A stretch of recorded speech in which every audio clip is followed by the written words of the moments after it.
So I want to look at a couple other things in our Camera Raw window before we close out this module. In our Camera Raw window, we've got some additional tabs at the top of the screen here. We want to focus in on just a couple of these tabs for now. First of all, the Detail tab.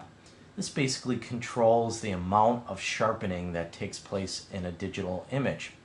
And sharpening in a digital image is basically making the edges of detail more defined.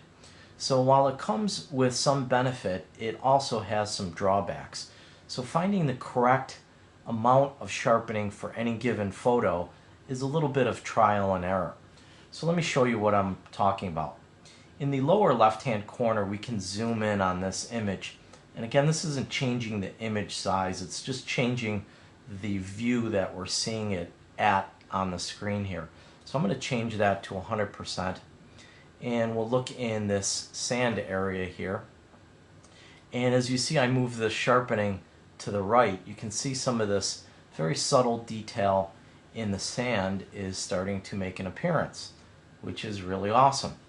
But if we go too far with this sharpening, what happens is we start to get a little bit of pixelization in the sand, particularly in the shadow area.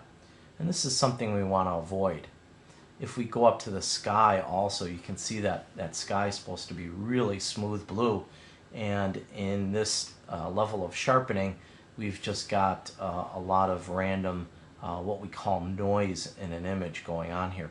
So clearly that's too much sharpening. For most images, and it definitely varies on the subject matter and your type of camera, but I like to have a level somewhere, or an amount that is somewhere between 30 and 50, have a radius of 1, and then the detail, we actually are going to bring that down to 0. And then last but not least, this control called masking. This masking basically confines the sharpening to the edges of details. So we do push that masking in a little bit, somewhere in around the 25 range. Then the other factor we want to look at here is noise reduction. Noise reduction is, again, this random pixelization.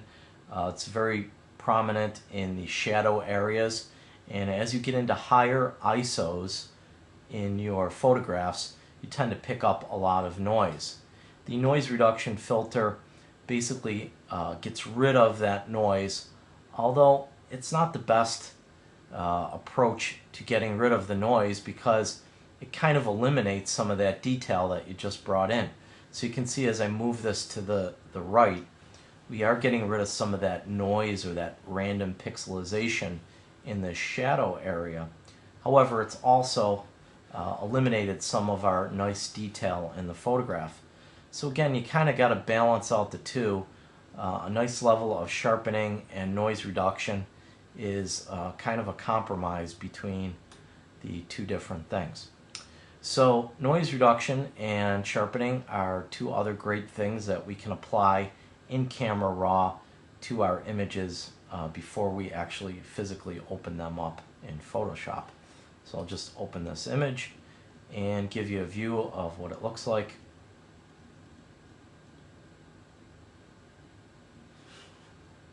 Pull it over into the screen there, and that is our image brought into Photoshop.